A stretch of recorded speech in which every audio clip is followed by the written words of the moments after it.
Facebook সাক্ষী থাকলো আবার এক চেনা অচেনা ভালোবাসার গল্পের। চন্দ্রকোনা টাউন কলেজের দ্বিতীয় বর্ষের ছাত্রী রিয়া তখনও জানত না ফেসবুকে অচেনা ফ্রেন্ড রিকোয়েস্ট তার জীবনে বসন্তের রং ঢালবে।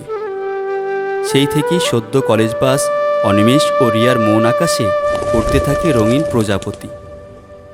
ধীরে ধীরে দুটি মন ভিজে যায় প্রেমের শ্রাবণ ধারায়, দুজন দুজনার প্রিয়জন হয়ে ওঠে। কলকাতায় গঙ্গার ঘাটে ওদের প্রথম দেখা। পাশাপাশি বাড়ি হওয়া সত্ত্বেও মুখোমুখি দেখা হবার আকাঙ্ক্ষা কেড়েছিল কর্মব্যস্ততা। দীর্ঘ সময় পর সামনের 24শে জানুয়ারি সম্পর্ক পাবে নতুন ঠিকানা। অগ্নিসাক্ষী রেখে পরিণীত হবে মেয়েটা। আপনারাও আসুন, মটন নলেন গুড়ে মেশানো শীতের সন্ধ্যায় সাক্ষী থাকুন নতুন রূপকথার।